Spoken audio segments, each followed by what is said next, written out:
nous avions, il y a un peu plus de près de 2 ans, je crois, posé la première pierre d'Alstom Transport. Nous allons dans quelques jours, ou quelques semaines, je crois que c'est plutôt quelques jours d'ailleurs, le 8 octobre, oui, c'est quelques jours, procéder à l'inauguration cette fois-ci, et que nous retrouvons toujours Monsieur Codard-Brey dans cette opération, aussi accompagné de nous-mêmes, parce que chaque fois les choses se sont faites chez Keller en doublette, en quelque sorte, et que c'est vraiment un territoire aujourd'hui, vous l'avez dit chacun à votre manière, c'est un territoire ici qui est extrêmement fertile, on pourrait peut-être utiliser ce mot, d'ailleurs je crois que quand on parle du Carrexois, quelquefois c'était un mot que l'on a associé pour désigner ce territoire qui a une histoire industrielle importante, d'ailleurs là où vous êtes, mais un certain nombre de choses, Alstom était présent sur une partie, parce qu'ils ont fait finalement traverser une rue qui n'existait pas véritablement d'ailleurs avant, enfin elle va exister davantage aujourd'hui, la rue Henri Le Guay. D'autres entreprises industrielles d'importance, comme Messier Bugatti, qui se trouve ici, d'autres sans doute, enfin quand je dis industriel, je viens du tertiaire économique, puisque vous avez des propriétaires aussi, une autre partie qui appartenait. Bon, voilà, donc on voit bien que non seulement des choses se passent, mais qu'elles vont encore se passer dans les années à venir, et pour nous ici, évidemment, à Villeurbanne, dans une ville qui a été marquée par une histoire industrielle, qui l'est moins aujourd'hui en termes d'industrie, mais qui le reste quand même, puisque encore presque 20% de l'activité est une activité industrielle. Ce n'est pas le cas de la déco, on ne peut pas vous classer dans le domaine de l'industrie, mais ça veut dire que cette histoire-là, on est content de la retrouver, et on l'accompagne surtout pour qu'elle puisse continuer à trouver de la place et se développer à Villeurbanne et plus largement dans l'agglomération à Mont-en-Velin à côté. Et vous avons un point de vue là-dessus qui est un point de vue d'agglomération et de métropole. Même si évidemment, dans cette métropole, je le dis souvent, ce qui compte aussi, et ce qui en fait sa richesse et sa créativité, c'est la richesse des territoires qui composent. Donc il faut savoir conjuguer, en quelque sorte, cet ancrage territorial et cet ancrage métropolitain qui évidemment a du sens lorsqu'on regarde notre territoire d'un peu plus loin que là où nous sommes. Je suis heureux aussi de voir qu'Adéco, évidemment, quand je dis ça, c'est bien court pour le dire ma satisfaction après, mais vous l'avez bien rappelé, M. Catoire, donc je ne fais que très brièvement, et du point de vue de la collectivité et de la ville de Villeurbanne, qui était installée depuis déjà de très nombreuses années, 64 à Villeurbanne, dans le quartier du Tonquin, dans ce qu'on appelle la bande Guérin-Stalingrad, qui était la partie du quartier du Tonquin, dans lequel il n'y a pas ou peu d'habitations, donc il y a cette partie économique, cette bande-là. Je sais que pendant un certain temps, vous aviez même envisagé de rester sur place, de vous transformer, puis ensuite les contraintes de place, les contraintes aussi d'un bâti économique qui a été construit dans les années 70-80, sont aujourd'hui difficilement compatibles avec de l'extension et avec aussi des qualités de confort environnemental, appelons-le comme ça, qui ne correspondent plus aux normes d'aujourd'hui. Donc dans cette opération-là, après avoir envisagé un éventuel une réinstallation sur place dans de nouvelles conditions, vous avez opté pour ce transfert en restant dans le périmètre de la commune, en venant ici quand même dans un lieu qui sur le plan, vous l'avez dit rapidement aussi, de la desserte en transport en commun est quand même exceptionnel dans l'agglomération. Vous avez parlé du tram, vous avez parlé de l'aéroport, vous avez oublié le métro, entre les deux, enfin je veux dire en termes de rapidité, et qui quand même aussi à quelques pas d'ici. Donc là on a un nœud de communication en termes de transport en commun, sans oublier le fait quand même qu'ici l'accès en voiture et en transport est un accès assez facile. On est à proximité du boulevard périphérique, qui est le boulevard Laurent Bonnel, qui n'est pas tout à fait périphérique, mais on l'appelle souvent comme ça, donc c'est quand même un beau lieu ici pour venir s'y installer. Donc voilà, et puis vous le faites pour Adéco, donc en racontant finalement une nouvelle page de votre histoire. Il y avait environ 600 personnes, il y a environ 600 personnes à Villeurbanne. Non seulement en venant ici, vous allez rester les mêmes, mais vous l'avez très bien dit, donc il ne revient pas trop, y adjoindre finalement d'autres unités, et ça va faire 900 à peu près, et vous avez même dit qu'il y avait la possibilité demain d'accueillir encore d'autres activités. Donc on voit bien qu'on est dans une page d'histoire qui à la fois se poursuit, qui s'inscrit dans un avenir positif pour vous, en tout cas un avenir de développement. Je voudrais dire aussi, parce que ça, je pense que je serais peut-être le seul à l'évoquer ici, Didier Codarbray aurait pu le faire, mais que nous avons à Villeurbanne développé les clauses d'insertion dans nos marchés publics. Nous l'avons fait d'abord dans nos marchés de la ville, mais on sait bien que si on veut que ces clauses d'insertion aient une assiette soit plus large, il faut aussi le faire avec des opérateurs privés. Parce que 80% de la construction est quand même une construction qui est menée par le secteur privé dans notre ville, dans notre agglomération. C'est normal qu'il en soit ainsi. Donc, et nous avons signé il y a maintenant quelques mois, c'était je crois au printemps, avec 8 opérateurs d'importance, dont vous, voilà, cette charte, 8 grands groupes de la construction, donc cette charte qui vous engage dans un chantier d'importance comme celui-là, à travers des clauses d'insertion, donc à employer des gens, comme on dit, qui sont quelquefois un peu éloignés de l'emploi, hein, et on sait quand même que dans le secteur de la construction, c'est souvent là que la pertinence de ce genre de clause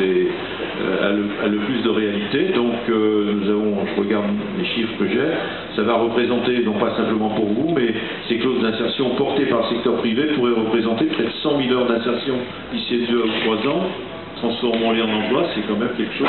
qui a du sens et qui est significatif. Donc c'est aussi une raison pour une ville qui est attentive à ce que l'emploi de proximité, les personnes qui sont éloignées de l'emploi puissent se réinsérer comme cela dans un parcours professionnel. C'est quelque chose qui compte et nous avons été heureux de le partager avec vous à travers cette charte que nous avons voulu, mais que vous avez acceptée. C'est aussi ce partenariat qui va trouver ici un point concret pour s'exercer. Et puis, je terminerai par là, mais je pense que mon collègue Roland Crimier, qui est le vice-président de la métropole, que je suis aussi, mais moi c'est dans le domaine de l'université, donc là, c'est sa délégation. Puis on le voit souvent ici, il est maire de Saint-Gilles-Laval. Saint-Gilles-Laval c'est plutôt l'ouest quand même, enfin le sud-ouest, on peut dire comme ça. Mais dans sa délégation, il a aujourd'hui la responsabilité de grands chantiers, enfin de grandes zones d'aménagement, le Grand Montou, en stade, et puis le Carré de Soie, entre autres, notamment. Et donc on a le plaisir de se retrouver assez souvent. Donc il traverse l'agglomération d'ouest en est, disons, pour simplifier un peu, pour présider souvent des comités de pilotage dans lesquels on s'intéresse à développement, évidemment, sur le Carré de Soie, sur Villeurbanne, sur Vaux-en-Velin, et ici, là où vous êtes, dans le Carré de Soie, même dans une plus grande dimension, puisqu'il y a le Carré de Soie sensu stricto, dans lequel il y a deux axes, qui est plutôt de ce côté-là, je ne me trompe pas. De l'autre côté, disons, de la ligne de tramway, et puis il y a le Carré de Soie dans ses perspectives de développement, et dont on témoigne ici à travers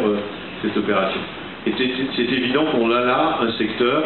de l'agglomération, de Villeurbanne et de Vaux-en-Velin, qui est un secteur qui se modifie beaucoup. Pour Villeurbanne, ça va représenter quand même quantité de logements, je révise toujours, 1600 logements, 4500 habitants, 2800 salariés, des commerces, des espaces publics. C'est pour la collectivité, ça signifie aussi pour la collectivité un engagement, parce qu'il y aura à proximité ici une école, un gymnase, des espaces publics conséquents, j'en oublie sans doute. Ça me permet de saluer Richard Loum, qui est l'adjoint chargé du développement urbain, qui participe de ces comités de pilotage. J'aurais souhaité que Prosper Cavallo, l'adjoint au développement économique et aux finances à Villeurbanne, puisse être présent, mais nous étions en réunion budgétaire ce matin, donc on a priorisé sa présence dans ce cas-là. Et en tout cas, je tiens à souligner l'apport qu'il a eu dans les différentes discussions à ce sujet-là. Et puis, pour Villeurbanne et pour l'Est lyonnais, au sens large, on voit bien qu'on est ici, à travers notamment cet axe que représente la ligne de tramway T3, sur une espèce de dorsale de développement. Imaginez un peu, partons de la gare Grand Clément, à Villeurbanne, et si on arrive jusqu'ici, et même un peu au-delà, si on veut bien, on y traverse, enfin on le laisse un peu de côté, mais on peut dire presque qu'on le traverse, le pôle Pixel, qui est quand même une grande zone de développement dans le secteur du numérique, de l'audiovisuel, des nouvelles technologies dans ce secteur-là. Ensuite, on longe à gauche Alstom électrique, enfin, donc, on va changer un petit peu de nom, mais en tout cas, c'est la partie électrique d'Alstom, qui va en plus avoir d'importants développements, avec notamment l'Institut de transfert, je cherche toujours le nom, l'ITE, oui, voilà, transformation énergétique, voilà, qui va voir donc en matière de recherche et développement des ingénieurs, bref, aussi venir s'installer là, sans parler évidemment du fond d'Alstom Électrique, qui est une fabrication de gros matériel électrique, qui est une belle entreprise. Ensuite, on a le chantier, qui est un peu comme celui-là aujourd'hui, le Medipôle, quand même, qui va rassembler plus de 1000 salariés, ex-clinique du Tonkin, plus donc le groupe Capio, plus l'ensemble des cliniques qui dépendent aujourd'hui de la mutualité, dans quelque chose qui est assez original et innovant, puisque ces secteurs dans le domaine de l'hospitalier ont des histoires et des traditions différentes. Donc le fait de les regrouper, ça permettait de les maintenir. Puis ça fait des cultures aussi qui vont, nous espérons, s'enrichir dans le domaine de la santé. Et puis lorsqu'on traverse après le boulevard périphérique, alors je laisse de côté le cimetière, mais ça compte le cimetière, hein. Voilà, il est juste là. Voilà. C'est aussi des espaces de respiration, je dis avec un peu d'humour, mais c'est vrai, ça compte. Et puis on arrive ici sur ce site-là, où se retrouvent donc Messier Bugatti, anciennement Alstom Transport, dont on va inaugurer ensuite, et puis aujourd'hui Adecco, et puis demain sans doute d'autres. Donc on voit bien que là, on voit aussi l'importance d'une ligne comme la ligne T3 et comment les transports en commun permettent ce développement. On est dans un secteur, et j'avais souligné il y a quelques temps avec le président Collomb, lorsqu'on a, non pas inauguré, mais il y a déjà quelques années, lorsque les premières images du Caressois commençaient à se dessiner, on est dans un quartier de l'agglomération où finalement les transports en commun ont précédé l'urbanisation, ce qui est assez exceptionnel, parce qu'assez souvent, l'urbanisation arrive, puis ensuite on se dit qu'il faut des transports en commun. Là, bon, l'histoire a fait cela, hein, l'histoire a fait cela, mais on en mesure aujourd'hui les effets positifs parce que cet endroit est extrêmement attractif et nous souhaitons donc que votre installation, j'en termine avec Adecco, qui en plus se fait finalement que d'aller de Villeurbanne d'un point à un autre, même si ce sont des points un petit peu éloignés, témoigne un peu de cet aspect-là. Et vraiment, nous souhaitons que vous puissiez, avec toutes les personnes qui vont vous accompagner, toujours bien vous sentir ici dans cette ville. En tout cas, nous faisons de notre côté en tant que collectivité territoriale, à travers ce que représente la puissance publique et qui compte dans l'accueil des gens et dans les conditions d'accueil, de travail, c'est plutôt vous, mais qui environne le travail, de faire en sorte que les gens puissent se sentir bien ici dans notre ville et plus largement dans notre agglomération. Donc merci, heureux de présider cette première pierre, mais disons cela, je sais que nous allons nous retrouver dans 1 an et demi pour l'inauguration, donc on aura l'occasion de dire cela d'une autre manière. Je ne suis pas trop impressionné par la pose de la truelle. Écoutez, hier, j'en dépose. Bon, on ne fait pas ça tous les jours, mais il se trouve qu'hier, j'en avais une dans l'entreprise immobilière, enfin avec Hoffmann et Monde, donc des promoteurs immobiliers de logement. Donc j'ai un peu l'habitude et je vis un peu sur mes acquis dans ce domaine-là. Voilà. Merci à toutes et à tous.